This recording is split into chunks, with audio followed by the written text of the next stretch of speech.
yes, I do enjoy this. I want to do this with you. I want to continue to pursue it and then start to get that itch. But I want to do it in a way where it's not so much pressure. Yeah. Same. That's just ease them into it and then take them on more hunts. Probably starting them off easy, like Dad did goose hunting, and then we'll go do like third season rifle, or, something like that, where it's not so like directly into archery, where it's like you're gonna hike for miles and not see shit. Right. Yeah. Kind of like That's not the opening experience you want to create. No. Come back. Yeah. Robin Hood and Little John are walking through the forest, laughing back and forth at what the other one has to say. Welcome to the RuckList podcast, and today it's the Johnson brothers. So minus Bridger and Sydney, but here we are. Yeah. So reason why we provoked this is it's hard to get you in town. Yeah. So would you go ahead and introduce yourself a little bit? Yeah. So Colton, I'm the second oldest, 1 minute older than this guy. Currently active duty in the Navy, so my schedule is kind of unpredictable, and I'm happy to finally be able to get home and be able to see what this turns out to be. Generally, what do you do, man? So I'm a pilot in the Navy. So I get to fly big aircraft out to a carrier in the middle of the ocean, land, take off, and go do some pretty cool things, see some pretty cool areas. I think I've been up to about 21 countries now.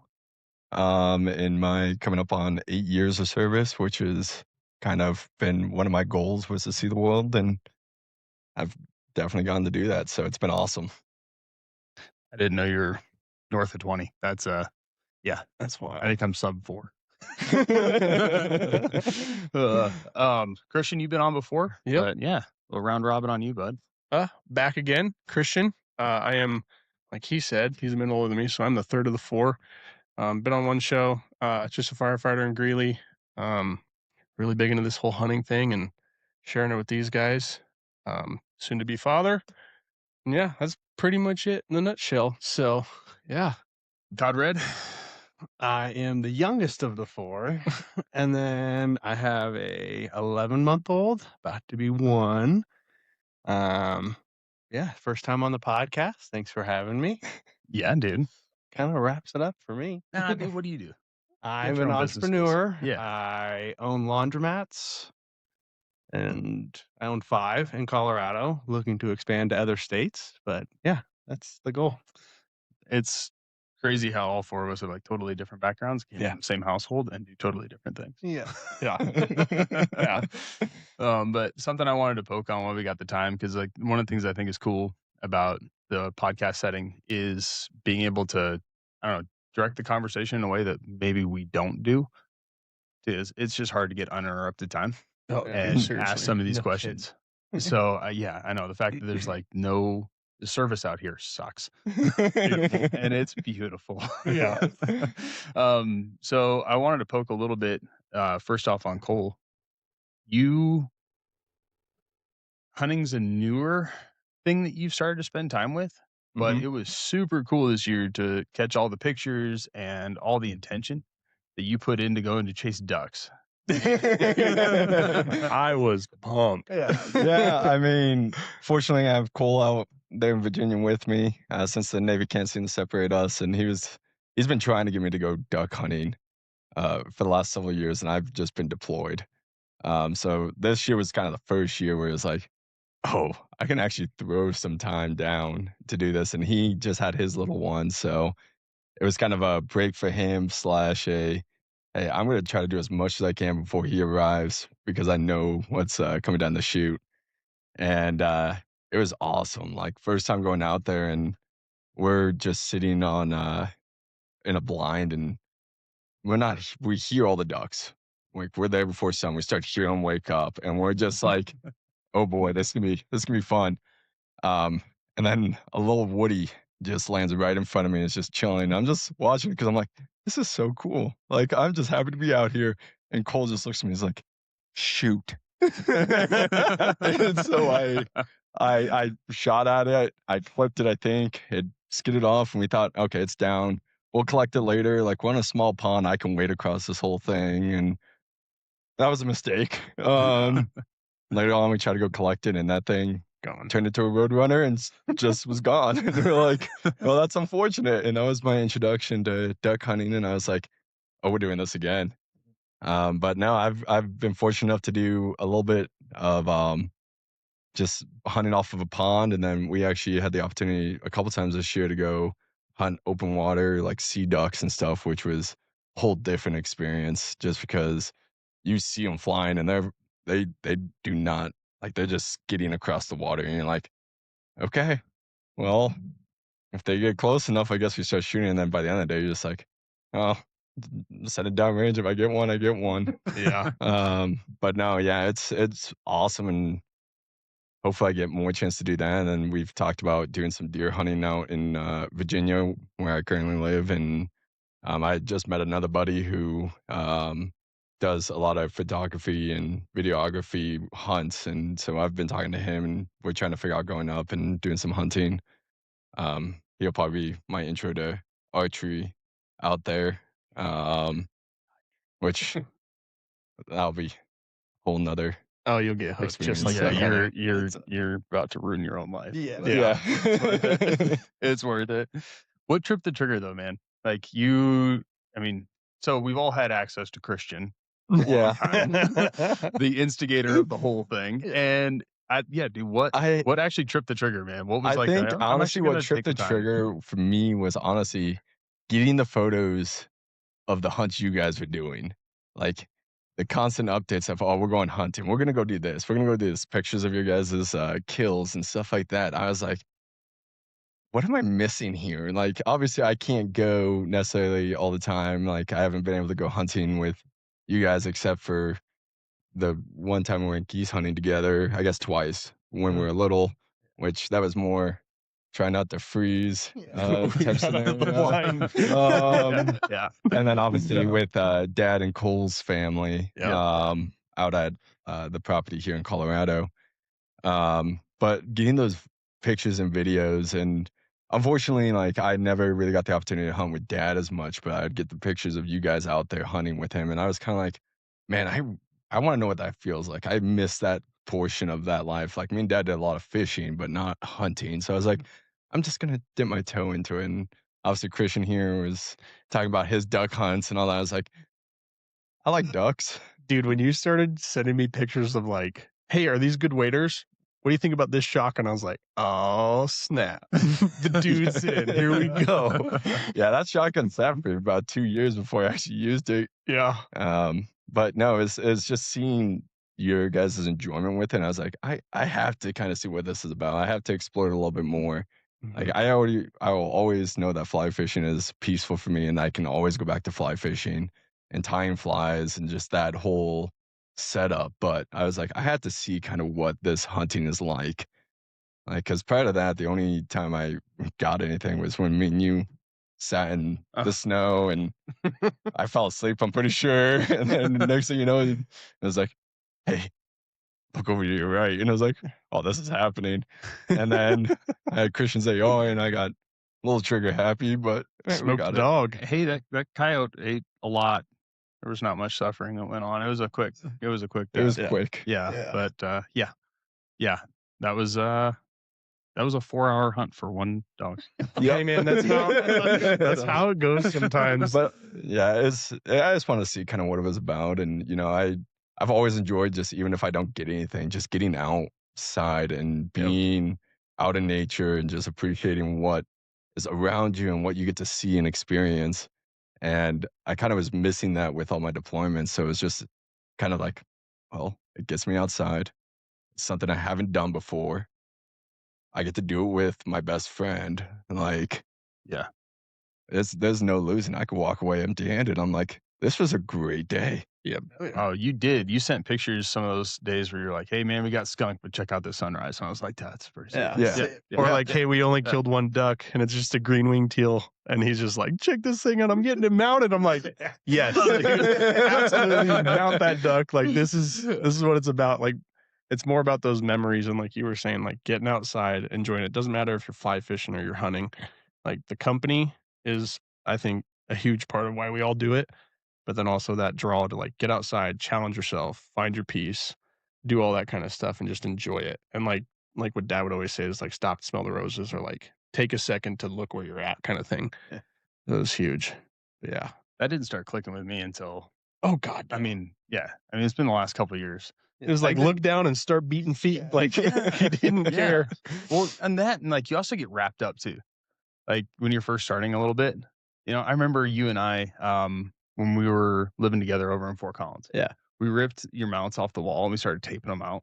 Oh yeah, dude, oh my gosh, And we're scoring 73? Yeah, we have no clue how to score these Yeah. things. And we're just like, well, if you just add all the things that we did up, Yeah. it's like a 700-inch deer. I remember that, like a little bit of that, like losing perspective thing, where it was like, oh man, I want to get a really mature one, and I really want to put this big one on the wall, and then it's like, oh, like dude, like we've talked about it before, but that time alone or with people that you really care, it's a very intentional time, and that's empty-handed or not, like Colton said, it's a win. Yeah. It's interesting how like social media is kind of skewed a lot of the process. It's like, all right, well, there's this side of it, and then there's that's not sustainable to me. It's just not. If that was the only thing I was chasing, I feel like I'd be dead in the water. Oh yeah, for sure. I can't find big animals. You can. You definitely can. But I think we've all had that flip of the switch too of like, yeah, we want the mature animal, we want size. We also like we eat everything that we kill. Yeah. That kind of stuff. But it's like, dude, this legal animal's in front of me. He's not the biggest, but like I like him. But it also seals that memory. It's like you get that animal on the wall or the meat in the freezer, whatever it is. It's like, oh, dude, remember this one? Like, remember this trip? Or what about all the crap we went through just to get to that point? Like, I don't know. That's why I started taking hides, man. And now I've got way too many hides, so I got to find a new strategy. Maybe just take a patch. Just a picture. Like, good picture. Hey, just send them out my way. Dude, I'll I'll send you home with I'll use them some. for flies. I'll send you home with some because I've got a pile of them in the basement now. Sweet. Like, well, a lot of does. A lot of That's good looking fun. does. Yeah. Yeah. Gave some to mom. I'm always looking for random stuff to hang up on walls, and even to Julie's. Sometimes like, hey, we need to slow down. Like I got one more duck I can mount, and then after that I was like, well, I got the garage, so I got more. But yeah, no, we have the bison hung up finally, and our Nice. longhorn obviously, and Yep. finally got some ducks on the wall. It's like, man, It's coming together. I got space over here, so send them my way. I'll take them. Yeah. A little bit of west on the east. Yeah, I like it. yeah. Love it. Yeah. Yeah. It's we've talked about like trying to get out this season, and that would be one of the coolest things if there's an opportunity for you to slide in. Yeah. It's- I'm looking forward to it. That is, in my eyes, a dream hunt for me is for us to be able to go out and Consensus is final. to do that. I know that you guys called me out on the last podcast Christian was on. Yeah, I watched it loud and clear. I get it. We'll make it happen. One of these days. Yeah. If not this year, one of them. Yeah, maybe one year I'll have a more predictable schedule. It'll come together, but that is hands down the dream hunt. Get everybody out and get everybody together. Mhm. Yeah. It's weird now, like reflectively on time. Like we were talking about yesterday at Sydney's graduation. Our sister graduated yesterday. Big Good job, Sid. Yeah, Sid. Shout out, High Sid. school. Yay. Out. Welcome to being an adult. Yep. Step one. It was, we were talking about yesterday though, like it's so crazy how you lose, like when you're in that, when you're looking at all those kids there and you're like, oh my gosh, time seems infinite to you. Oh yeah. But when you're sitting up in the stands and you're watching that all take place, time Gone. Right. It was Right. nuts. Yeah. It kind of broke my brain to sit there. That's where I was like zoning off and like staring at everything. I was like, whoa, like you have no clue how fast that's going to go. Yeah. And we only have so many little Septembers left. You have so many Octobers, Novembers. I mean, it's limited seasons that we have left. Yep. And it makes like planning these ones out or getting that time, Mhm. forcing forcing it's uncomfortable and it takes a lot of intention and it disrupts the household just a wee bit, you know. But getting them involved, and especially like getting the wives involved and kids involved as best we can to create those opportunities or make sure they're taken care of, and Yeah. it makes it all worth the pain because it's like, man, like we're all in our 30s, and if hopefully, we've got 50 seasons left, push it into our 80s. You're gonna be dragging me off a mountain. Dude, I can't wait. Have you seen some of these robotics, dude? Oh, I'm dude. getting a cop. I saw those robo legs last week. I was like, yo. For us now. I know. We got little pack meals. Pack meals coming in. We got free boys. Camp. Let them pack it out. Yeah. It's up on the hill. Which one? Yeah. Grab your headlamp. Figure it out. Yeah. Oh man. No better way to learn than through difficulty. Exactly. Well, dues are, dues are dues. Yeah. And, you can only shortcut it so much. Yeah. There's a plastic 270 sitting in my basement for that little guy. And I'm like, you know what, dude? This is your rifle. It's a Savage Access. It'll work great. And then you can borrow mine sometimes. See what it feels like to not eat that much recoil. Yeah. Oh, man. That straight nose barrel's gonna eat. That's Yeah. It's when you like look at that, I know Christian and I talked about it a bit last time. I'm sure we'll circle back to it. But when you look at that for Dayton, your little guy, what's that outdoor experience look like from your perspective? Well, just like Dad did. I want to break him into it to where he's going to enjoy it, but it's not going to be like the first one's not going to be so like or dread it. yes, exactly, where he doesn't want it, but also I wanted him to find out for himself of like, yes, I do enjoy this. I want to do this with you. I want to continue to pursue it and then start to get that itch, but I want to do it in a way where it's not so much pressure. Yeah. Same. That's just ease him into it and then take him on more hunts. Probably starting him off easy, like Dad did, goose hunting, and then we'll go do like third season rifle, or, something like that, where it's not so like directly into archery, where it's like you're gonna hike for miles and not see shit. Right. Yeah. Kind of like that's not the opening experience you want to create. No. Come back. Yeah. Like, cool. I can go hike right outside of home with nothing on my back. Do the same thing. Yes. So no. Rather than here's 50% of your body weight on your back and we're going. Yeah. That's what I envision. And then just with all of us too. And then like at a camp, campfires and just telling the stories and everything like that. Yeah, I just have this like image of what I want for him. So that in due campfire. time, like just like starting him off with camping too, just to get him outside to experience the wilderness and then fishing and all of it. That's what I have like like how Dad did it. Yeah. It's perfect. Yeah, especially on the fishing side. Dad, hunting was never really his target. It was always the fly rod. Yeah. And we each one of the houses we lived in, I mean, we each one had a nook that was Dad's with his fly tying bench, his spices, and his rod building tools and all that. And I see that side of that too, where I'm like, okay, like that's a simple way to get somebody outside, and it obviously hooked all of us. Oh yeah, but it worked. Even then too, like every house we were at, there was like a spot we could leave the house, and it was like maybe a mile away. We can go fishing. Crawdad Creek. We were fishing. Oh, dude, yes, right across the Creek. street, and then we were out over in Poco. It'd be the lake, the pond that was right across from Dixon. No. Oh, that Dixon too. Dixon was But close because we also biked that there. one that was The irrigation pond. irrigation pond. Where they, like right like- down by the school. Yeah. that Yeah. one too. Yeah. So just Yeah. like there's, I'm or we'd be in the what's that drainage out there? No hook on the thing. Practicing our teaching us. casts. Yeah. I'm pretty sure Dad did lie to us a little bit about that pond. Guys, there's some fish in here. Let's go fishing. And there's like pumpkin seed or like bluegill. Yeah. And we'd all be chasing the elusive big fish in this pond. But it was just to get us out there fishing. It was like, Yeah. got me. You Yeah. got me. Oh, he did.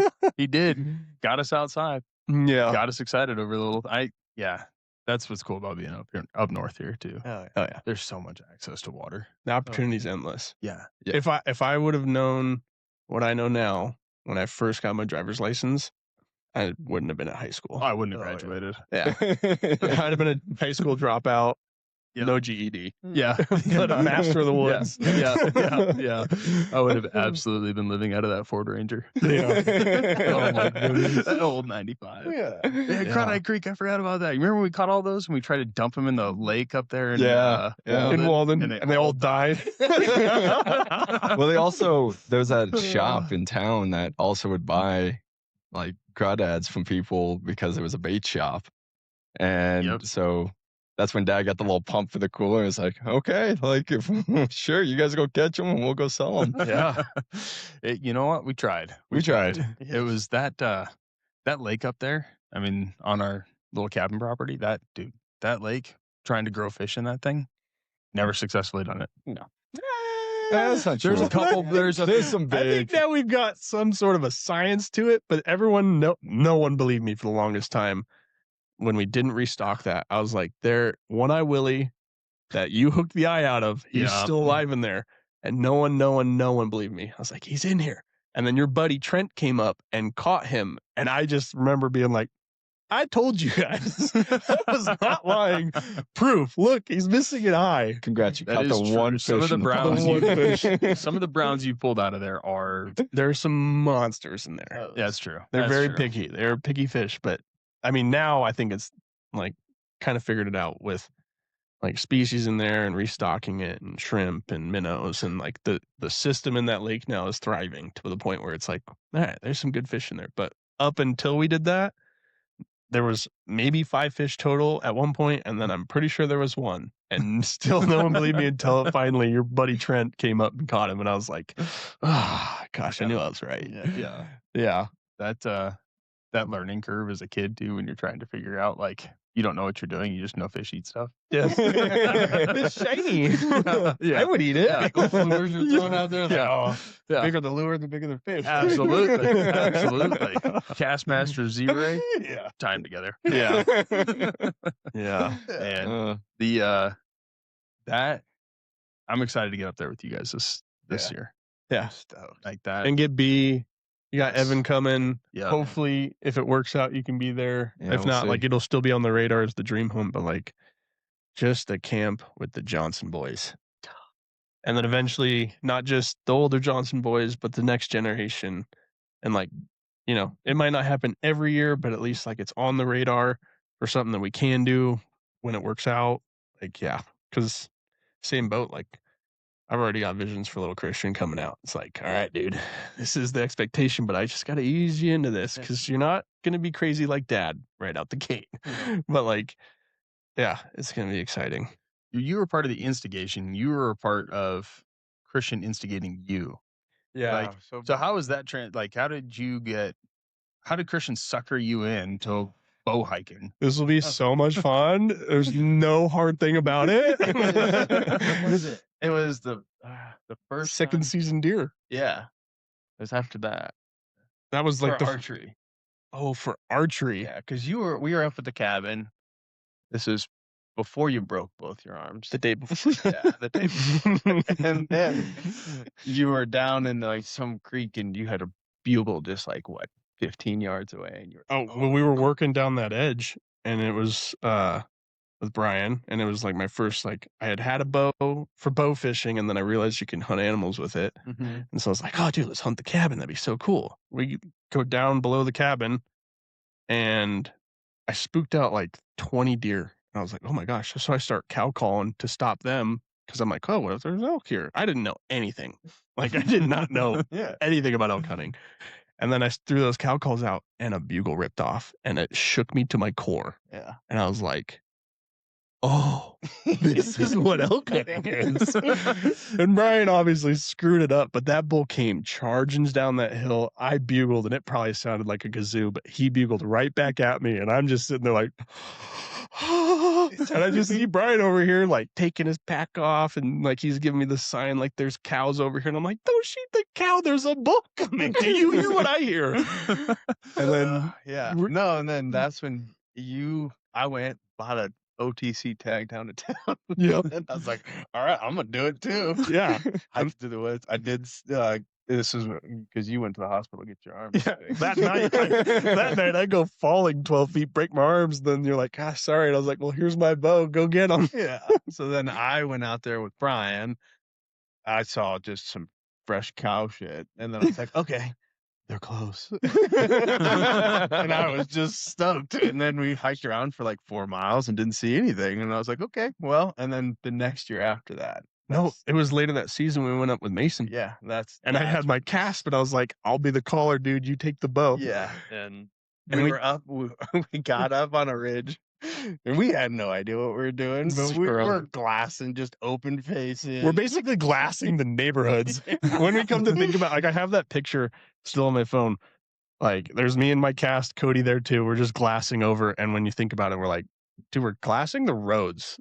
They're that way. And then we're passing some muzzleloader guys or whatever, and they were saying, dude, there's some bulls that have been trafficking back here. Like, we killed our cow, but like, go get them. Mm-hmm. And we trudged around. We didn't see anything. I mean, no, we saw some cows, I thought, on the fence once. Yeah. That was about it. But that was like our first encounter of like, holy cow. Yeah. And then the next year, that's when it really kicked off.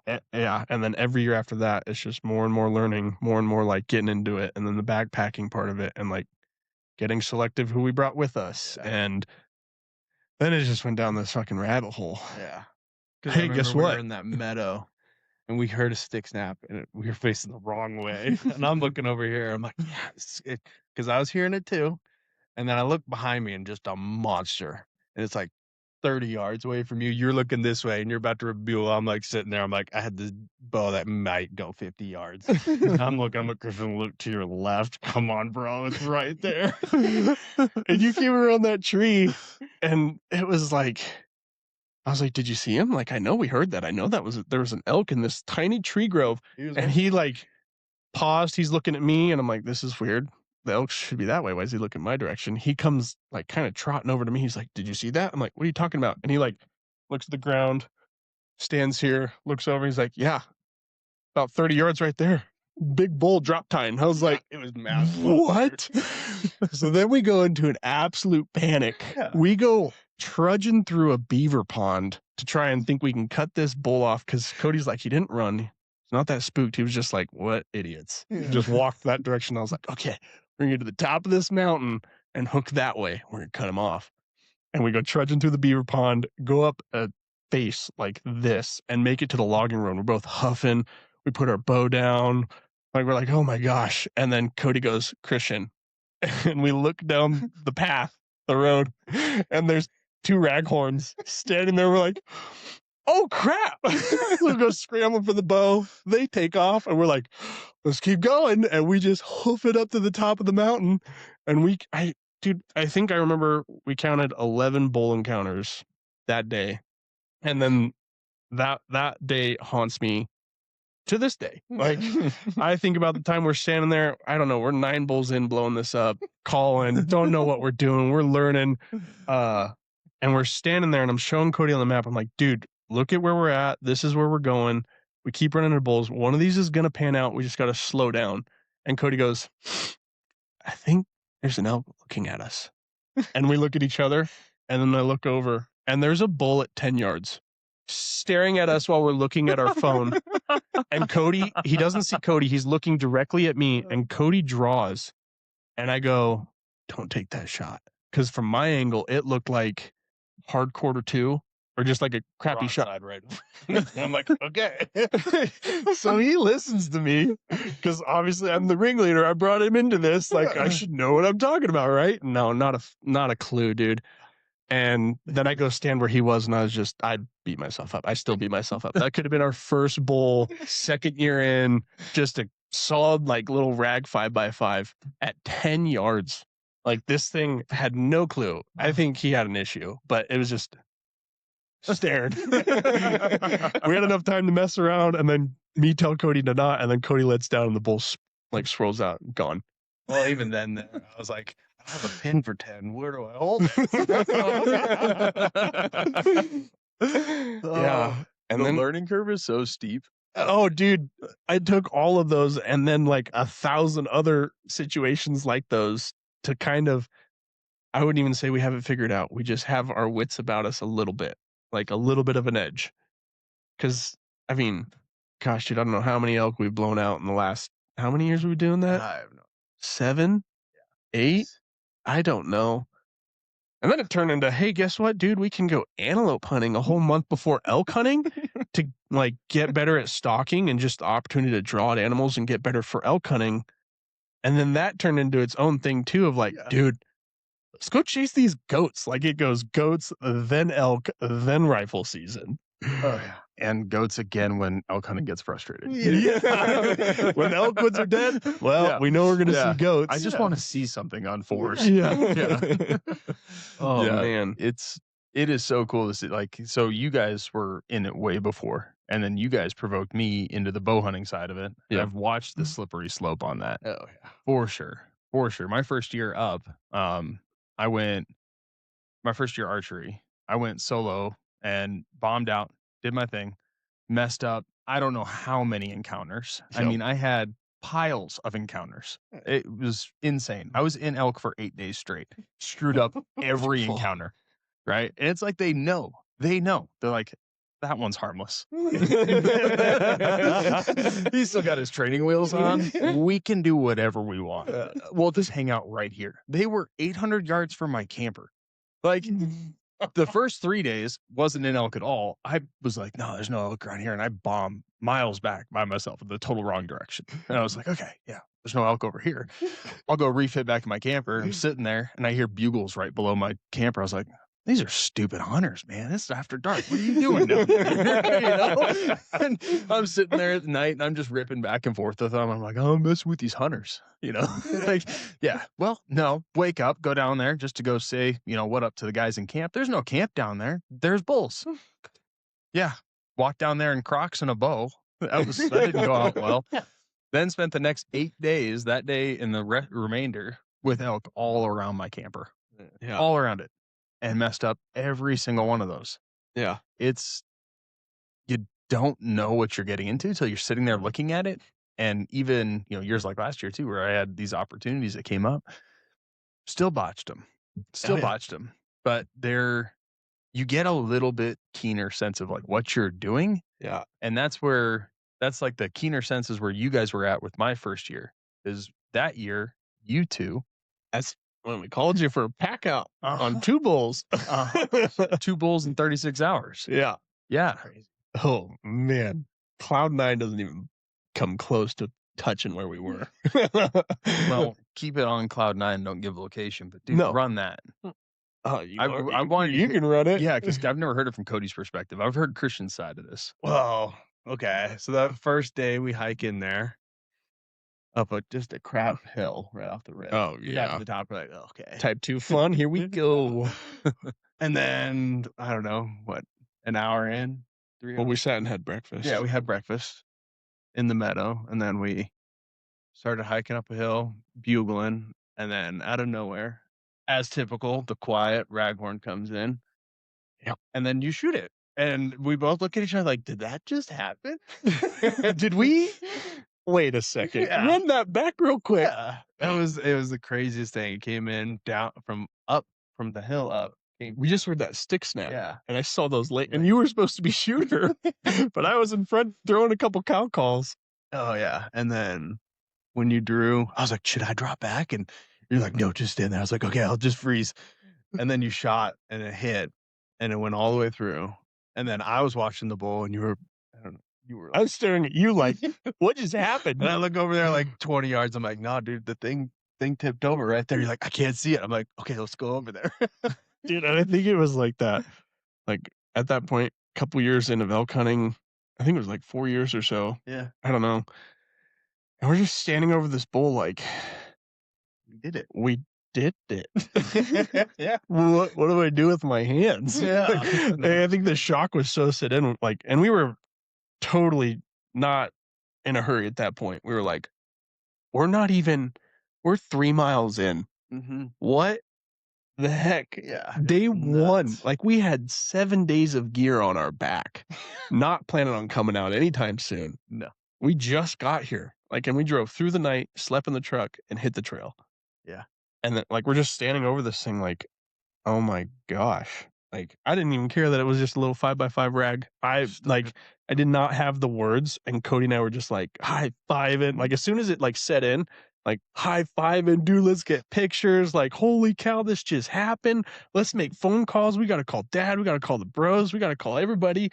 Like, oh man. And that was fresh off of my knee injury. So I told Uncle Scott, I'm like, September's coming. Get me ready because I will be going. I don't care what I have to do. I'll go on crutches. Yeah. And And the pack out too. That was so cool. oh yeah, incredible. Like took that whole thing, boned it all the way out, or at least like got everything off of it. And we did it in 2 trips. 2 trips, yeah. And then we're like, all right, well, we've got plenty of time in the day. Like, let's get this thing into a cooler. Let's take it down to the like Google the butcher guy, got it all figured out. And they're like, okay, dude, it's 8 o'clock and I guess we'll get a hotel. We did. Got a hotel for the night. And they're like, all right, dude, like same, run it again tomorrow. Like, here we go. Get up super early, hit the same trail, hike in the same way, pass my carcass on the way up. It's probably, it was probably like 11 o'clock by the time we got in there. Yeah. Right. And so we get to the top and we're taking a break because it was a pretty steep climb. And we're like, okay, like we're going to get into some more. Like, this is not over. Like we've got a chance to go 2 for 2. And I throw out just a locator and like 200 yards away from us, we hear this bull respond. And you could tell he was laying down at first. And then his second bugle, you were like, oh, here he comes. And Cody looks at me and I was like, yeah, go. Like, get up there. And I'm just talking with this bull back and forth. We're both just acting mad as all can be. And I know I'm just watching Cody. I can't see, like, we're in a thicket and Cody's got the one window. And I just see over these saplings, tines. And I'm like, oh, this is a good bull. It was a big bull. And I'm like, oh gosh, dude, it's like, oh wow, we are okay. This is our trip's about to end. Like, should have brought fly fishing poles. We do this every year. Yeah, every year. And Cody lets loose, and you hear kind of like, I heard a twig and then kind of small pop. Not like you would think, like, oh, it's not a good hit. and I could see it on Cody's face, and I was like, oh no. And I go to his lane. He's like, dude, it nicked this twig I didn't see. Yeah. And it deflected there. And you could tell, like, bull goes, turns, we stop, and you can just tell, like, not like, and we found the arrow because it popped out, maybe like and it barely went, it like didn't even penetrate him, and he just took off, and we're like, broadhead was still fully intact and everything. Yeah, just full arrow, and we're like, dang but it, yeah, dude. I picked probably the worst lane. After it all happened, I was like, oh yeah, it's all barricaded with just down trees. And then I look at this one little spot. I'm like, that's what I decided to go with. But that was the first time I ever had a full draw and shoot. Yeah, exactly. On a bull. Yeah. I was like, okay, I'm going for it. And he was like, I don't know, maybe one step away from having like a full clean shot. I'm sitting but yeah. And then I was like, oh, there's a small gap in that little branch down there. I could get that. We've been shooting all summer. I hit the branch, not the elk, but no, it was good. That was the first experience. And then after I did that, we did a little tracking. We tracked, we made sure, and we heard him bugling again, and like no blood, no nothing, like we were good. And then it was like instant, not panic mode quite yet, but like sun's going down. We're almost out of water. We're quite a few miles in here, and we're like, oh, map shows a creek. Let's just go over here real quick. Like, we should probably start thinking about water, dinner, and camp. Like, we're in here now. And we're still like figuring out the backpacking thing, but we've got all the gear. Like, we're set, like whatever. First creek, no water. Dry. Like, that's okay. Map shows another one. Let's go over here. We hit the second creek, no water. I'm like, this is where it's setting in. You can't trust the map. Yeah. You got to look at what kind of weather did we have in the springtime. are we in a drought or not? And okay, here we go. We we can't find water, so we might have to get out of here tomorrow at some point. But like, we're going to risk dehydration at this point. We are in elk. Yeah. We are in, and starting to get even darker. And we find a camp spot. We're like, this would be perfect camp spot. Problem is, there's no water. Where's the water? And we just like, it gets quiet. And we're listening. We're like, do you hear that? Yeah. There's a trickle. So we are on hands and knees in this meadow, like looking for the trickle. And Cody's like, I've got it. And it is a healthy little stream. And we're like, oh, thank God. We've got water. We're not coming out for a couple days. Dude, but then that night too, didn't sleep a wink. zero. Bulls bugling all night long because we were like, oh, right before we go to bed, let's rip a bugle just to see if there's anything around. Like 3 pipe off. And we're like, okay, I'm not gonna sleep tonight. Well, and we're All like, night let's long. shut up. Yeah. Like, I don't want them to come into our camp and we blow out this whole place. So we're like, and we're tucked back, like to where we don't think we're gonna blow anything out. Yeah. But I'm telling you, 400 yards down the hill from our camp, it is an absolute rut fest. Yeah. And then on the going off. other side, like you're just everywhere. And I think it was 2:30 in the morning. Yeah. Cody goes, "Are you up?" I'm like, "Yep." He's like, "Well, I'm gonna make some coffee." And we laid in the dark, listening to Bull's Bugle, making coffee, being quiet, looking at the stars, and we're just like, "Fuck yeah, dude, this is what it's about, man!" Like it was just beautiful, and just listening to it. And then the sun started coming up, and it was like, "All right, There showtime. we go. Let's do this." And we start like, I mean, right out of camp, we're chasing a bull out in that meadow, and you can tell he's getting off to go bed or whatever. We start making up, and we didn't bump anything yet. No. We're chasing bugles still.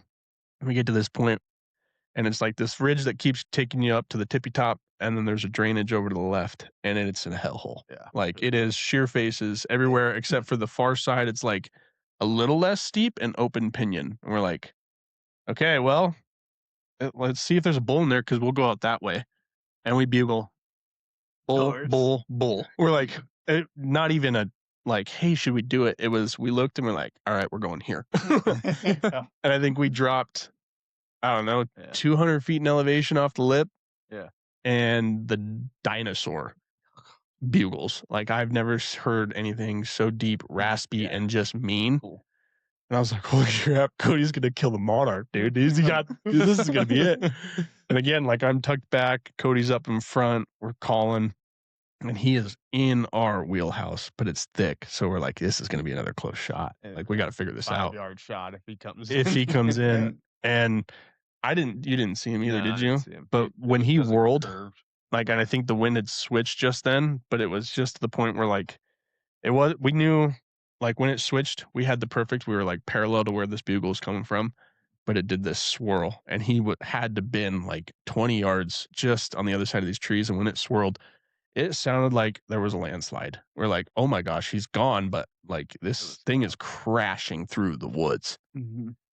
And then, like, we're still cloud nine. Like, holy cow, these are the most elk encounters we've had. Bugles everywhere. Like, haven't had anything close to this in the couple of years that we've been doing this. And we just keep on trudging on. Like, keep throwing a few cow calls, stopping, listening, hiking, going through it, like trying to chase these bugles. We stopped at one point and we had service. So we're like, dude, let's get lunch. Let's take a nap. Like, we're tired. We haven't slept. And we're watching a movie on Netflix, and then it kind of started raining a little bit, and then we're like, all right, let's look at the map. This is probably prime time. Let's do this. Like, I'm tired of waiting. I'm like, dude, okay, if we just keep working this, we might catch into something. But I'm telling you, we get over this flat, like we're gonna get into something for sure. Like just the sign. Yeah. So I think we bumped 2 raghorns on our way over to that flat, trying to figure it out. And we were going slow, but they were just coming in quiet to some of our soft cow calls every time we were stopping and whatnot. And we get to the bench. And we're like, gosh, this is beautiful country. Like this is where I fell in love with where we were. Like I love it. And this bull from around the corner of the peak, you just hear him pipe off. And I looked at Cody, and we were both like, that's your bull. Yeah. Here he comes. That's cool. And so we work our way over to this spot, and I bugle again, and now we hear him at the top, and we're like, this dude's looking down at us like, do not move. I'm behind a tree. Cody's standing over in another tree, and we just hear steps. I'm like, oh, he's coming. Bugles one more time. Like, oh, here we go. And then I look, I'm just like trying to pick out movement through the trees, and you just see this thing coming through, Tilting the head and everything. doing the thing. Like he's like, I'm not here to find a cow. I'm here to kick this bull's ass. Mhm. He is pissed. Just head down, snot coming out. Like this thing's coming in that close, we can see this kind of thing. And Cody, Yeah, just well, at first I know you bugled one more time and he was like 30 yards away. I'm like, yeah, yeah, I was amped up. and then I drew and he came down, head down, and then he looked out the cow called so I could try to stop him, then just full frontal. And at that point He did what I did. Yeah, as soon as I saw it hit and then the blood started coming out, I just like set my bow down. I'm like, okay. Cody he did what I did. He looks at me and I'm watching the bull, and Cody's just doing like, oh. And he's like, where'd he go? I don't see him. I was like, Cody, he tipped over in 30 yards. So like I shot my bull at 30 and it dropped in 20. Cody shot his bull at 20 and it dropped in 30. Yeah. And his blood trail, like Cody's like, I have it all on video too of walking up to this bull, and I was like, Cody, just follow this blood trail. Your bull's right over here. And it's a good one. Like I was ecstatic about this bull. Bigger than mine, just stud. And we're walking, and Cody rounds the corner, and he goes, throws his arms up. He's like, it's a 6x6. And we're just, oh my gosh. Yeah, that was cool. Yeah. Well, Like, then we had service and we called Dad. I called the wife. yeah. And then we called you. Yeah, and well, I had my own goat rope, but we'll get to that. Yeah. The gap that you shot though, Oh yeah. you actually cleared that one. Mhm. Because like I was standing in the spot. I was like, all right, where'd you shoot from? Where was he standing? Mhm. And I learned a ton from sitting right where you were at. And like, okay, like I could see how pin height would be clear, all of these things would be Yeah. clear. He's right there. So you went from like the day before getting, taking that shot. I did the same thing like 2 days before you had done it on one of those mini encounters. I had not fully cleared my lane. I shoot, arrow deflects, boom, yard sale. It's just, but taking that extra second to be like, all right, no, I've actually got, I've got a spot. I mean, you shot Coke can to Coke can. I mean, it wasn't very much of a spot, but I could see where you threaded it, dude. Yeah. And that's like cool. I didn't know that the lane closure was part of your thing. Oh yeah. From the first one to the second one. Oh yeah. And then after that first one, you go down. You're like, oh gosh, that was my only opportunity. And then you go to the highs, and you constantly, it's the ebbs and flows. That's the hunting. That's what draws you back from more is those ups and downs. But to like hit that high, it's like now we're chasing that again. Yeah. Right? Like it's to go 2 for 2 within 3 days of hunting after getting just your teeth kicked in for years and chasing these bulls and not having the encounters you wanted to, or blowing opportunities that you shouldn't have, or whatever.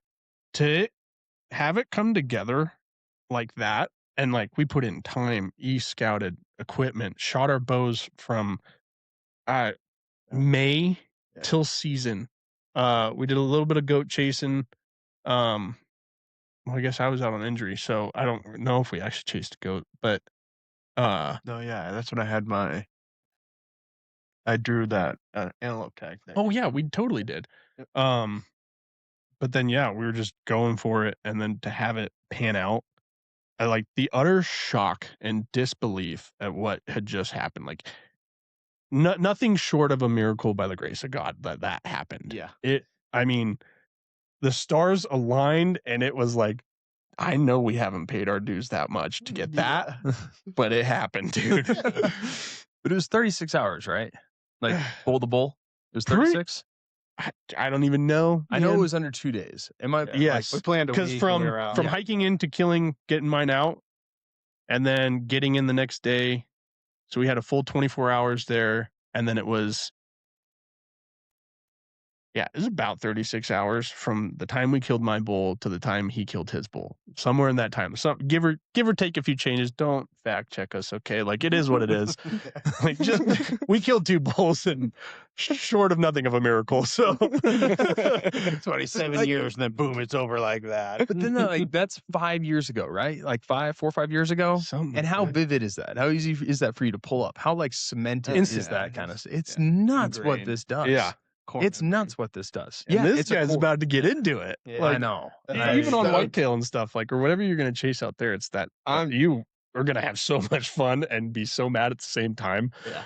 Oh, dude. I don't know. I look at it more as like I said earlier, I could go out there and I could spend multiple days chasing nothing. Yeah. But I'm huge on quality time. Like you have time and you have quality time.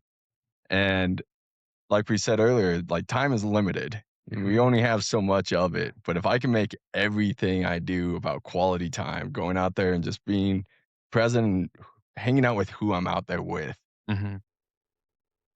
I yeah. mean, nothing's gonna be as frustrating as the military. So like anything outside of the military, I'm pretty happy. I'm like, cool, this could be the most frustrating day. And I'm just like, okay. Pretty great. I Cool, thought this that is too. awesome. Harvesting is the Yeah, I thought that too. yeah. I mean, You can find anger. oh,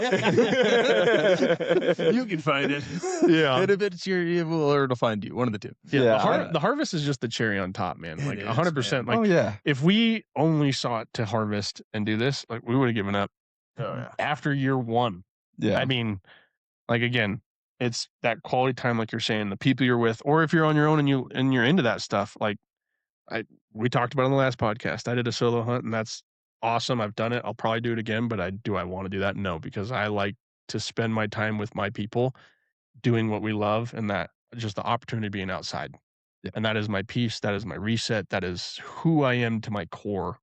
But yeah, I mean, gosh, I think about that hunt every time, and I'm just like, gosh, it's incredible. Like that's what we come back for every year is the quality time and the chase and the challenge, and that sometimes it pans out the way you dream it up, and then sometimes it doesn't. But like you will always come back for that year in and year out until you just can't do it anymore. So I am curious on because I look at certain things like all the duck hunting I did last season and whatnot, and I would try to pull like lessons after each hunt. Like, what did I learn? Mm-hmm. What was like the biggest lesson you guys learned that you've carried forward in like all these other hunts you've been on from that experience? Oh man, there's like some tactical stuff. Like we don't throw calls every 100 yards like the born raised guys did or whatever. And then it's also that I think we probably would have tagged out sooner if we really truly would have stopped and smelled the roses and just slowed down and stopped staring at the ground and look up, because a couple of those bulls we blew out was because we were looking down. So I think that's probably one of those tips of like, dude, slow down. Like we're all so keen on getting to that next peak or getting to that next ridge or, whatever it is, but there's so much space in between where you're going, and you can take this into life. Like stop and look at what's in between your destinations. Like take that time to just read the situation or enjoy it. Yeah. For sure. Because you definitely miss things if you're not paying attention. You got any little nuggets? No, that about sums it up. Right? We talked about this at length Yeah. coming home. Yeah, because like you were saying, if you're not looking around as you're going through there in life too, you're gonna miss a lot. You don't want to. I mean, yeah, you don't want to miss the small things. Just trying to chase the big thing. It adds up. It's hard to do as you start to like increase the level of responsibility required. Yeah. Mhm. And like trying to be like, all right, I've only got a week, or I've got, in the hunting space, it's like I've got a week. Yeah. And so you do that bull nose, like, all right, we're just gonna go. We're gonna go. Yeah. We're gonna go. Nose to And- grindstone. Keep going. Yeah. Yeah. You do the same thing in business, you do the Yeah. same thing in other areas, and then you realize like you didn't need to act that way. You didn't need to portray yourself that way. You didn't need to charge this direction with that level of intensity because it didn't actually bear fruit. No. You're That's why I more look at it intentional too, with like each step. kids as well. Like you want to soak up every moment. So it's like, yeah, take it slow because it goes fast. You've done a good job of that. Yeah, that's why I'm very thankful for the career path I'm in. It Mhm. gives me that ability to, like, kinda, spend a whole day of with Dayton and Yeah. just be there and be present because it does go fast. I mean, he's already turning 1 in June. I'm like, "Jeez, time flew." It's Never crazy to Mhm. think that that was a year ago. I know. I'm like, yeah, when if you met him when he wasn't even 1 yet or, 1 month yet. Yeah, yeah, that was one of the fortunate times where I got to come home and meet Day, and Yeah. this trip, I was fortunate enough to meet Ollie finally. Yeah. We'll see when I get to come home to meet little Gretchen? Chris. Gretchen Critch? Um, but yeah, no, it's been awesome to see from an outside perspective. Obviously, me and Julie are in different phase of our life, and it's just not necessarily in the cards for us. But it's really cool to one be the yeah, I'm gonna be the cool uncle. Yeah. Like The I uncle hope role I is hope I hope they badass. all know that I'm gonna get every single one of your kids into some Oh, well aware. Well aware. Oh, yeah. mischievous Well aware. Well aware. activities. Yeah. Good. That's why we're gonna drop them off at your house. Exactly. Yeah, but that's the best part Free about being, that's daycare. the best part about being an uncle, Yeah. is you can drop them off. Load him up with sugar. I'm and send loading 'em them home. with sugar. I'm going to put on a scary movie. I'm going to send them back to your house, and at the end of the day, I'm going to fall asleep just fine. But no, it's been cool to kind of see how a lot of this has evolved for you guys, and the little glimpses of life lessons that you guys have pulled throughout like your life and how that's translated into you as a parent. I see it with Cole, and it's like it's cool. It is interesting just being kind of off to the side and seeing like, oh, I know exactly where that lesson came from.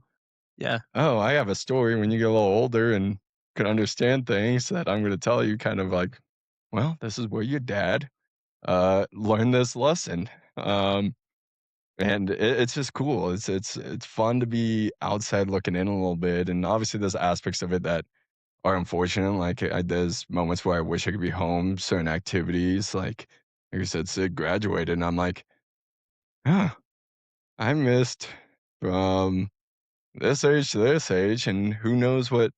Like I didn't get to see that aspect of like Sid growing up to who she is now. But it's really cool to see. It's kind of like here's what I remember. I remember the little Sydney and running around and just being a little kid, and now it's like she's an adult. Like She's an adult. she's going off and to the big world, and she's stepping out of her comfort zone of home to go to a college that she wants to go to pursue what her future is going to be, and it's really cool to see. Yeah. And so I'm excited to kind of continue seeing your guys' journey as parents. I like hearing the successes and the failures because that's how you learn. You fail, and you have two options. You can get frustrated and beat yourself up about it, or you can be like, "Oh, that was just plain fucking dumb. Yeah. I'm not doing that again." Yep. And most likely you'll probably do it a couple more times, but that's all right, And it's cool. It's cool. I'm excited for it. You're a bigger part of it than you probably realize too, man. Oh, Like yeah, I remember that feeling, and it's tough. Like when you have that dissonance, that you're not connected to the process back home, and you're gone, and it's like, all right, like I don't know any of your guys' senior years of high school. You know, I caught little blips of it, saw you here and there. Yeah. I was gone, and you end up plugging in. You end up working to maintain relationships, catching up, figuring out the new dynamics every time you're home, learning that there's not a pecking order anymore, that everybody is grown, and it's like this whole thing. There is this like weird deal when you leave and come back, this slinky thing. It's like, Mhm. oh, well, we're all where we were left off. It's like, no, there's been a whole lot going on here, and I need to kind of catch up again. It's this Yep. whole interesting piece. But man, you're a big part of everybody Mhm. here, Yeah. and Mhm. Sid and B, and you work really hard to stay connected with everybody. You do a much better job than I did. I I was angry in a way, and you were good at being connected, man. Sydney likes talking to you, spending time, that kind of stuff too. And we all, that's why we all call you. That's why we Yeah. all talk Mhm. to you. That's why Yeah. we all catch up with you. Like you do a much better job of that process. So I get what it's like to be away, and I get what it's like to feel like you're missing out on everything. But man, it's Groundhog's Day over here. At least you've been to 20 plus countries. Yeah. Yeah, dude. Okay. Yeah, No, it's that's a cool thing for sure. I did like. I think we talked about it on the last podcast, but like him coming home, like that. And I'm not saying you're getting out or anything like that. I imagine you're doing full 20 and all that, but it's just Okay. like, dude, when you do come home, there's all this stuff you miss or where do you plug in or whatnot, but like the root that I feel like we all have in common is the outdoors. So it's whether we all just go on a fishing trip, we go on a hunting trip, we go and spend those quality moments together, doing what we were raised to do, what dad taught us to do, and like being a part of that is kind of like our plug. It's kind of Mhm. our bigger picture for the hunting and fishing stuff. And I think we talked about on the last podcast, and like anybody that's kind of in the same wheelhouse as we are, or at least the way we think about it is like, this is our release, this is our connection, this is who we are, this is what we love Yeah. to do. Like, and we just want to do it all together. Like I wish every single hunting core memory I have was 100% of the time with you guys or Bridge or Sydney or dad and stuff like that. But that's the nature of the world is we're grown-ups. We have different lives. We do different things. But like when it does work out, holy shit, look out. And it just makes it so special too to get Yeah. that, get Oh, that, yeah. and like into force, like we were talking about at the beginning, forcing that opportunity. Mhm. And it's sitting here thinking as we're talking, and it's there are deer in Virginia. Oh, I know. Yeah. I know. There's bear, there's deer, Uh-huh. there's a lot. Uh-huh. And I'm still new to it, but eventually I'll branch out, and it might be a lot of solo hunting for myself, which will be It's so interesting. Like I easy. thought, You'll love it. next year I'll probably next It's year the best. if I am home, I'm gonna probably go pull a deer tag. I have a spot that I can have access where I'm not competing with a bunch of public land. And I'm gonna go out there with my bow. Hopefully you sight it in. I don't know. We'll find out. And I'm just gonna see what happens, Soak it up. because at the end of the day, it's like, okay, it didn't work out. What did I learn? Okay, well, let me call the bros and be like, hey, here's what happened. Dude, every time I after have you're- no arrows left. In there. I have nothing to show for it, but it was cool. I almost fell out of the tree stand because I couldn't figure out how to climb a ladder. But hey, we live and we learn. And that's why I'm connecting with some people out there. I found a lot of people that do hunt. Like it's kind of been crazy to find out. Like, oh, I didn't take you as someone who hunts out here, but you do. Hey, do you mind giving me some pointers? Like, I'm not asking for your spots; those are your spots. But how do I actually start this thing? How do I get the ball rolling? Yeah. Like, what is the basis for like? How did you learn to do this? And it's been kind of cool talking to some people about that, and we'll see kind of what opportunities come from it. But I want to try. Like fishing, like I said, was kind of my big thing because I could do it anywhere. Like when I was in Texas, stationed in Texas, I fished all the time. I caught probably 12 plus different species of fish, both coastal and ocean, just off the beach in the back of my pickup truck with my dog in a cooler. And I'd take them home. Like there was a period there during like COVID and stuff where my fridge was just full of different fish. Like I would getting low on fish, jump in the truck for my fishing poles, go to the beach, throw 3 rods out there because you didn't have to buy extra rod stands. It was just huck as many as you want out there, and I'd have one that would go. I'd throw in deep water. I'd have one in the mid water and one in the shallow, and I'd be like, okay, well, that fish is probably not that big, so that rod can sit. This is a big fish because it's spooling out. Okay, let me reel that one in. Okay, cool. That's a drum. All right, this is a catfish. I've never had saltwater catfish. Well, I'll take one home and see how that goes. Oh, look at the stingray. Which I found out there's not like a limit or they're invasive. So it's like, I let it go, not knowing that. And I was like, man, I would have tried it. I've heard they're not great, but I was like, at that point, I was like, I'm just going to take one of different species and give it a shot and see what tastes good, what doesn't. And then I had my big road trip with dad when I was moved from Texas to Virginia. And originally he was just going to fly home with Carrie, Sid, and B. And we had a conversation, kind of convinced him like, hey, will you take this road trip with me? And if you do, then what we're going to do is we're going to spend a couple extra days here in Texas. I'm going to take you to some of the fishing spots I've been to see what we can catch. And he landed a nice big red drum, and I was like, this is awesome. Like I was able to get him on a drum while he was here. And then we drove our way to Pensacola, Florida. So I got to show him like where I learned my skill and what I do in the military. Like this is where it started, which was awesome because I don't think I had the opportunity to show you guys kind of like this is where my Navy career really started. And I was spoiled. Like Pensacola is beautiful. But then we went over to like the island and got to do some fishing off there, and which that was the first time I fished out there, and it was cool. Nothing big, but we just little fish, and it's like this is awesome. Like I'm just hanging out. Like this is cool. We're on a beach. Like worst case, I'm gonna get a really good tan. And then we drove up the coast from there to finally get to Virginia. And unfortunately, I was trying to move into a house. We didn't get to really do fishing, but it was just like I'm just here. Like we're just on this road trip, and it's kind of based on well, here's where I've been. Here's what I've heard about the fishing. Let's just see what happens. Yeah.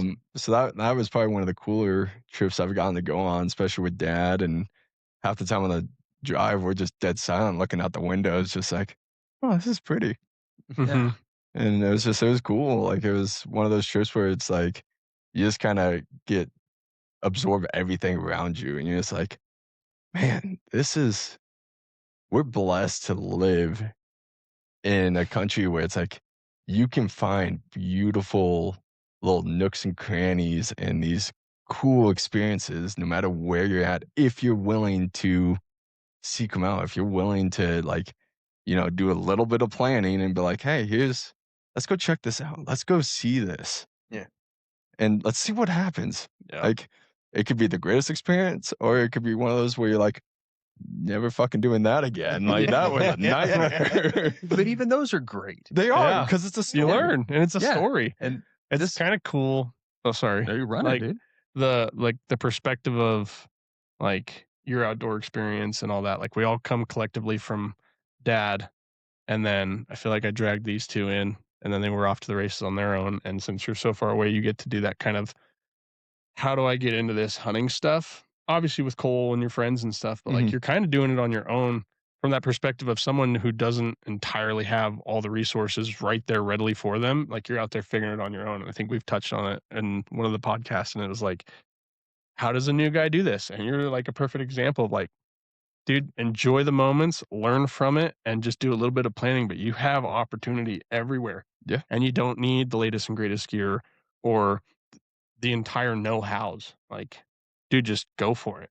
Like, try it. You know what I mean? Yeah. It's time and repetition. Like Yes. anything else, it's time under the bar. Yeah. I mean, that's really what it is. Yeah. And you said it really well, dude. Like you just got to go. You just got to go. You just send it. Yeah, just you Just really do. send it, You dude. really do. I mean, there's so many layers to it, but you need to know where to start. It's like being in class and the teacher asks you at the end of the first day, so anybody got any questions? It's like, you don't even know what questions to ask. Yeah. Why did you throw that out there? Yeah. Like, yeah, I've got questions. Like, how do I pass the class? Yeah. You know? What are we doing here again? Yeah. Like, why am I sitting here? Yeah. But it's the same thing, and it's, same thing we were talking about at the very beginning with like the amount of reps that you guys had in the trial and errors and the fails, 11 encounters on an OTC tag. Good luck finding that again, by the way. Yeah. But like that whole piece. And then it's like, all right, well, I learned these things and I'll apply them here. And then it's, this progressive rep. And then it's still years of, well, that didn't work and this didn't work. And the animals have changed the way they behave. And you're back to square one learning again, but with a specific set of skills. And you just keep stacking on it.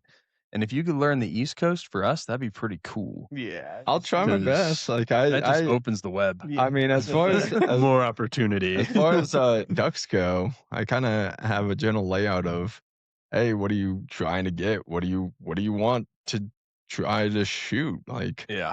I know some pretty cool places, and it's been a blast just being able to experience that. Also, just to have my own little area where it's like, hey, you guys know Colorado way better than I do. But welcome to Virginia. Welcome to Virginia. Don't tread on me. And it's been cool. Like, as far as like also just overseas, like Greece, for instance, quite a bit of fishing happening there.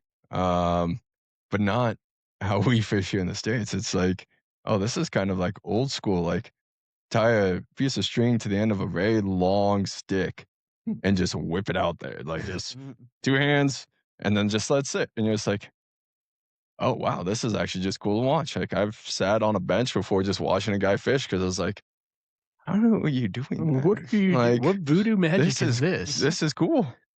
And it's just interesting to see kind of how like different areas like do outdoors like fishing. I haven't seen the hunting aspect because, well, I don't get time for that. But it's like it was cool to experience, and like I even looked at bringing my fly rod out to Bahrain when I was there, just because I was like I heard a lot of stories about people fishing there, and I did more research, and it's like, oh, it's pretty much fished out because of commercial fishing and all that, which was unfortunate.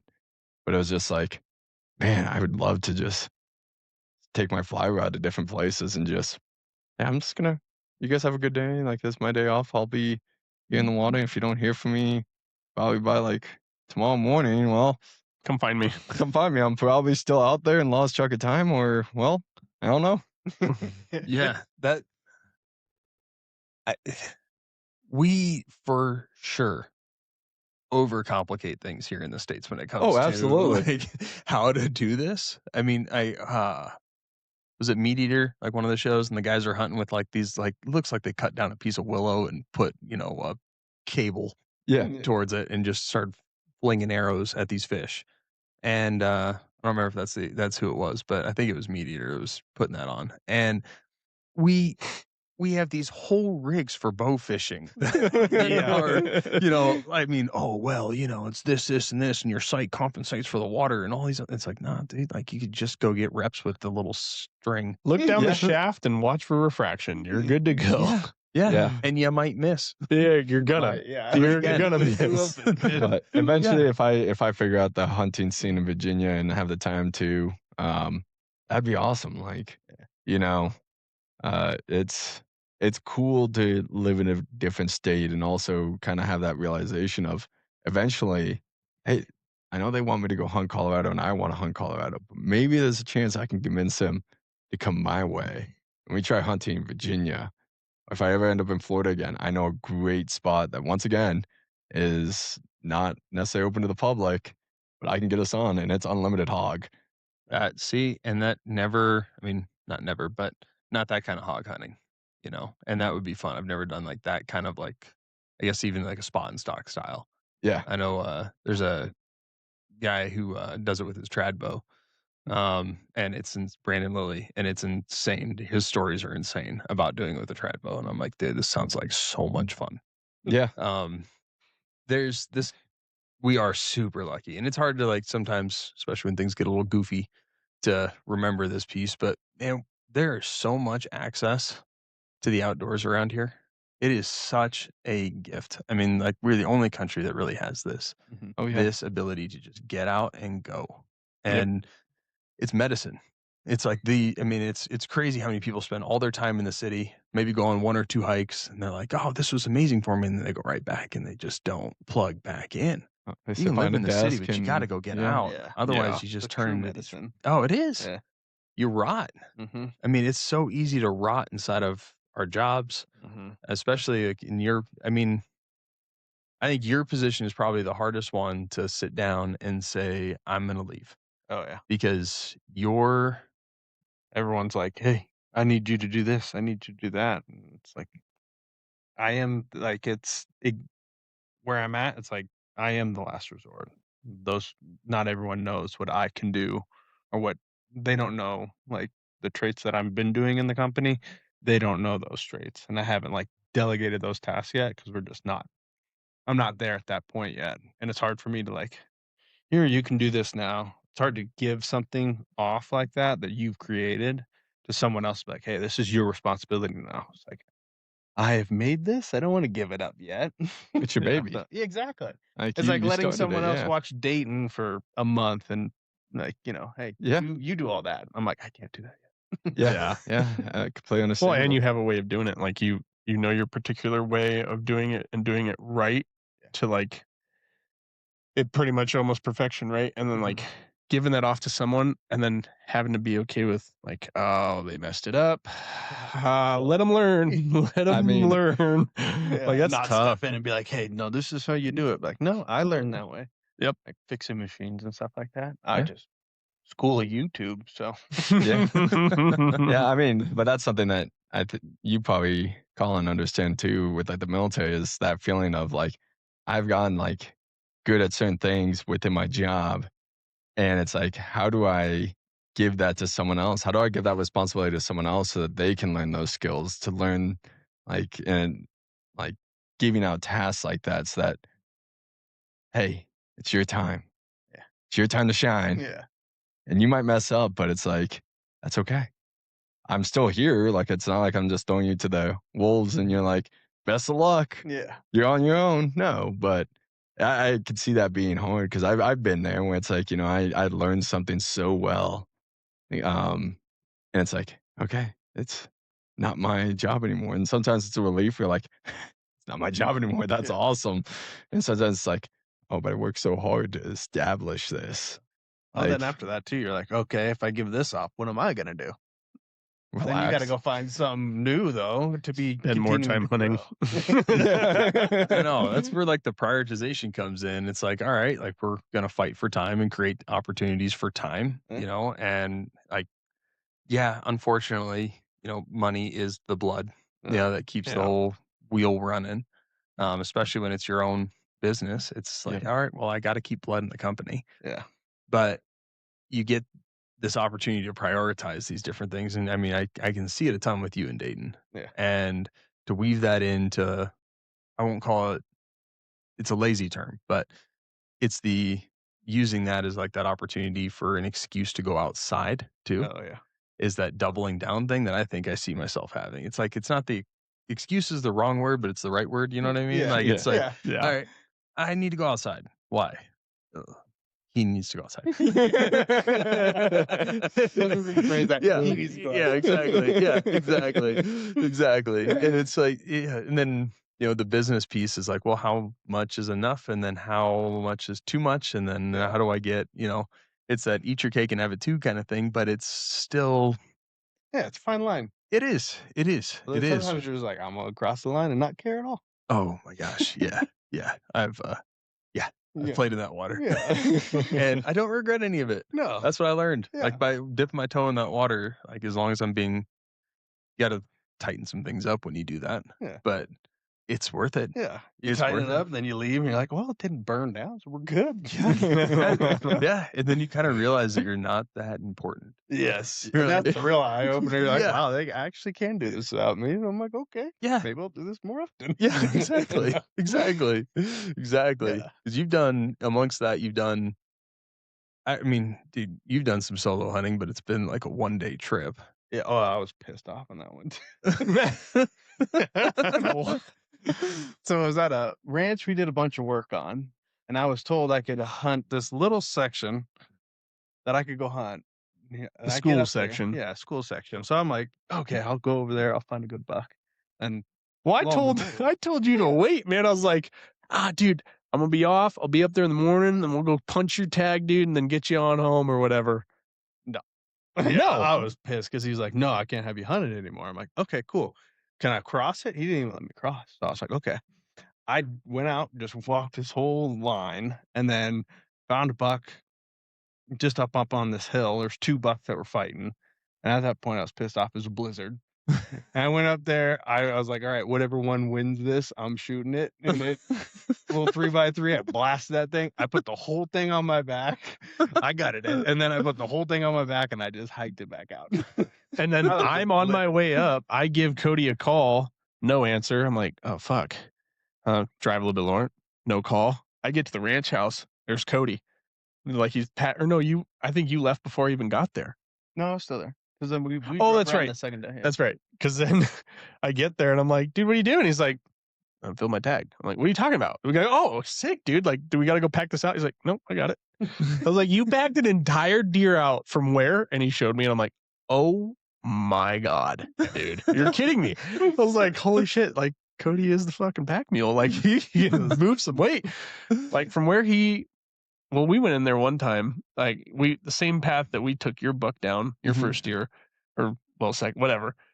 Like he did that on his own. Yeah, but there's two of us. Yeah, Yeah, there's two of us, Yeah. and that's a crappy way to walk. I mean, and I remember that because I guess that was my first solo hunt too. Because then you went home the next day, took your deer home, and Mike, like that person did the same thing to me, and I had to go out and around, and like I was all frustrated and whatnot. Luckily, all the Texans that were there after you left showed up, and they're like, "Hey, man, you don't get to do that to this kid who's, blood, sweat, and tears for your ranch. Like, he can go over here." And then that's when that guy was like, "Okay, fine." I mean, still had to do some of the boundary stuff and then could go over there and do it. But after that, like, I think the next year we talked about working for him. It was like, "No, you will guarantee us access or we're not going to come help you." And we were like his blood, sweat, and tears for the ranch because other people weren't pulling weight. That's how we got you and Dad your 4th season deer tag. Yeah, you guys put the work in for that. Yeah. I was so bummed that I couldn't go. Dude, you were so busy though. Yeah. Yeah, you were in school trying to hunt, do everything else. You walked through school with no debt. I mean, I don't even use a degree. yeah, for a degree. Yeah, I know how that feels. Yeah. Love it. I got that piece of paper though. Hey, I got one too, and never gonna touch it. Yeah, it's in the closet. Yeah, that was you guys that created that opportunity. Which, I mean, it's like any of these. It's so crazy when you start like listening to the stories again and hearing all the pieces and the things you were there for, and you're up for the day.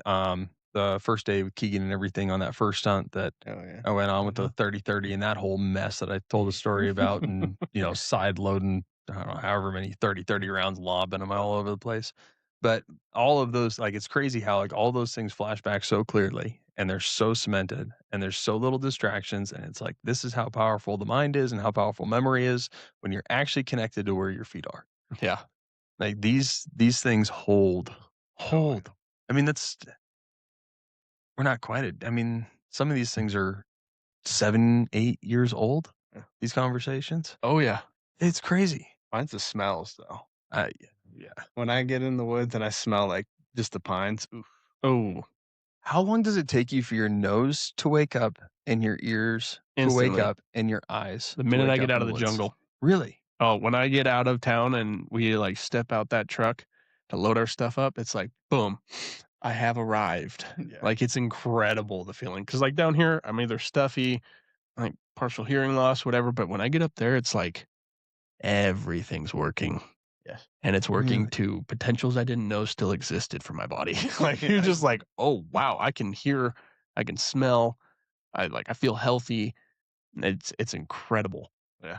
And it's those like that first initial, like you're going on a hunting trip, you got AC/DC blowing up. And even if we're down in the prairies, whatever, yeah, dude. Traditions. And then you step out the truck and either that first smell of like crushed sage or that pine or something, it's just like boom. Oh yeah. I have arrived and I know where I'm at and I look forward to this every single year. It takes me like 3 days. Really? Okay. Yeah. So like for everything to wake up, like the first day I'm up there, and I intentionally now I make sure like I don't listen to the radio too loud when I'm driving up or when I'm going out, because like it just takes even longer for my ears to really fire up. But it takes a few days for me to get like my nose to really, really key in. Like I can smell like older scent, older residue, stuff like that. But not until after a couple days. Like it just takes a little bit for everything to wake up. And my ears, I feel like, tinnitus is fun. Tell me about it. Tell me about it. It's real. Yeah. It can be a little bit fun. Yeah. But like once that, I don't know what it is, but out there, and it can be the worst and the best, but my ears start to wake up and the tinnitus seems to kind of like I'm keying in, and It'll flare up every now and again. Yeah, unfortunately. Yeah. But it cues itself out a little bit though. It's different. And then when the nose wakes up. Yeah, please wear your ear pro or take advantage of this opportunity to get suppressors. Yeah. And protect that hearing. Yes. It's so worth it. But it does. It just like it's my body. My body doesn't just automatically flip the switch. It just doesn't. I've just noticed that it takes me a little bit for me to be actually aware and ingrained and like soak it in. And that's where like I kind of started planning a lot of my trips. That's why they end up being on the lengthier side. 7 days, 10 days, or whatever I can squeeze, because it just, those first 3 days are me just like reacclimating to Mhm. that. And I don't know, I've tried to beat it in different ways, but I just, even with the music down low or windows open as I'm driving or whatever Yeah. else, it still takes me a couple days to just soak it in and connect. It's weird, but once you hit that stride, oh, I'm jealous of you being like right out of the truck. Oh, But dude, I, I can't explain it. Don't know why. Like the minute we get out the truck, I'm like keyed in predator mode. I am so excited to be here right now. I've waited all year for this moment. Like I am here. I am present. I am ready to get my butt kicked. Yeah. Like I don't Yeah. know. That's just how it is. It is. It's. I mean, we're we jump in the truck. Doesn't matter what time it is like boom, music cued, and it's going. Cracking the caffeine. We're like, all right. Caffeine, nicotine. Here we go. We'll let it eat. But yeah, it's wild. Like it's the smells. Yeah. The like you take that first breath in and you just feel your lungs fill up, and it's like whoa. Like don't do drugs, but it's kind of like a meth for me. Like it's just like holy cow, I am here and I am well aware of where I'm at and what I'm doing, and yeah, the it camp beer solidifies isn't a those thing. like those memories, like the smells, the views, the memory of who I'm with, like what we're doing. That switch gets flipped of like, all right, dude, it's on. Like, and I think you guys have hunted with me enough, and you will eventually spend more time hunting with me. Like, I have that switch of like where I'm having fun and I'm serious at the same time, and it's just this. I ride that line. Like, I am enjoying every second of it, even when I'm mad, or like when it's like, all right, lock it up. Like, we got to make some moves, but Yeah. we're having fun like every second of it. Yes. Yeah. It's the end. Yeah. The stories you tell. Oh my gosh. I was talking to Christian about this too. Like, I mean, when we were sitting up there watching that guy last year. Yeah. Oh my antelope gosh. guy? The Yeah. antelope guy, dude. That was great. I have never seen more confidence in somebody trespassing in my life. Oh, man. We're sitting up there on that public little knob. And we're like, man, it'd be really nice if we could get down there. That's where the antelope are. And this guy just right across every fence line. All three of them. Just there. Yeah. Just Like, okay. And he walked right by that buck. Yeah. He's oh like, yeah. okay. Like you just look to the right? No? That's when I think Right. you hit such a low in your hunting when you're like, I don't even care anymore. I'm gonna do some really illegal stuff and probably catch a charge and do this. It was day it's like, two. dude, it's day 2 of the season. Like we're up here at the top of this mountain glassing bucks we're not gonna go after, and we're delirious and we're laughing at nothing, but wow, you got to work on your mental fortitude or something, dude. Man, that was a deal. And it's like those kind of things that I don't know. That's where I mean, like I was kind of getting at, like it's, I don't know, the drinking or whatever else, or like anything else that you do down here. You know, you socialize, go grab a beer, do this. You know, that's how you kind of like get that camaraderie space, or you do something with the buddies and whatever. Cool. You don't need that up there. And I prefer that rather than anything I do down here. Yeah. I think there was a guy at work one time, he asked me, he was like, dude, would you leave this job if you were guaranteed, like, your salary or whatever, just to go hunt all the time? And at first I was like, no, dude, I love my job and I love you guys, like the people I work with and what we do and like the adrenaline from it and all that. And then I don't know why it just keeps festering in my mind. I'm like, abso-freaking-lutely, I would leave this job in a heartbeat if you guaranteed me enough money to provide for my family and I can go hunt all the time. Oh, in a heartbeat, because of the things you learn, the memories that are made, the passion that I have for it. Like I identify as this, like I am a hunter. This is what I was put on this earth to do, to enjoy and have fun. Like, yes, I would absolutely leave that all behind. I would do it in a heartbeat. That's a good question. Yeah. That's a good question. And he looked at me like I was crazy when I was like, no, dude, I would still work here. Like maybe if I could do both. And he's like, no, you got to pick one. And it was a no at the time. Like again, and I still love my job. But my job, not only like the amazing parts about it that I get to do, but it provides me enough time to be present for when my kid gets here and like being a father, but also to go chase my passions and like bring him along. Like, hey, dude, you need to get outside. Let's go. Like, I would hand in my helmet in a heartbeat if you said, here's a salary, hunt when you want, do your thing. As long as I could do it with people that I want to spend Right. time with, I- then I'm in. I wouldn't want a It would guide. have to be like you'd have to guarantee the 4 of us salaries. That Yes. would compensate the family. Yes. Yeah, it's We're a package deal. Yeah, exactly. Yeah. It'd have to be a package deal. We're going to because interview together. I like the solo hunt. I do. I love that. But the idea of 365 days of solo hunting, Gosh. I A don't week of know it. how some of these guys do it. I like people a little bit more than I thought I did after spending some time solo. I'm like, I like this, but I also I'd like to talk to somebody other than myself. Yeah. A lot of conversations between these years when you're out by yourself. Oh, yeah. Healthy, but no. When I came back after, or my longest stint was, but it was at least over 3 weeks, and I was weird. Dude, I know. I had Wilson with me. Yeah, I was weird for sure. Yeah, I remember like Erica was like, "Are you okay?" I'm like, Yeah. Like, yeah, I'm here, but not. I don't know what's going on. Colin's sleeping on the ground out back again. Yeah, he said he put a tent in the yard again. Yeah, it's yeah, man. I would take the deal as long as it meant I can drag the homies. Yeah. You know? Yeah. Oh, Yeah. sick. Yeah, because work does pass by time a little bit too, Mm-hmm. and there's some fulfillment in that. Yeah, So I absolutely. think it's a little bit of both, unless you can take the homies. You can take the homies, done deal. I'm out. Done. See ya. Done. Yeah. See ya. Out of here. Yeah. Yep. Where do I sign? I know. Well, Give me a pen. yeah. So, Yeah, I won't even read the contract or the fine print. Let's just do the thing. yeah. Yeah. Yeah. Well, Well, sweet. yeah, Yeah. guys, thanks for taking the time to jump in. Yeah. And Thanks for having us on, dude. Yeah, absolutely. Dude, This is thank sweet. thank the rest of the RuckList crew. Yeah, They're thank the you ones who guys. asked Thank for you. it. This is So, awesome. Yeah. Thanks, Brian and Tyrell, for letting us hop in here. It's yeah, I'm glad you guys provoked it. It really is hard to get the 4 of us together. Hopefully, you guys got something out of this podcast because it was just us bullshitting.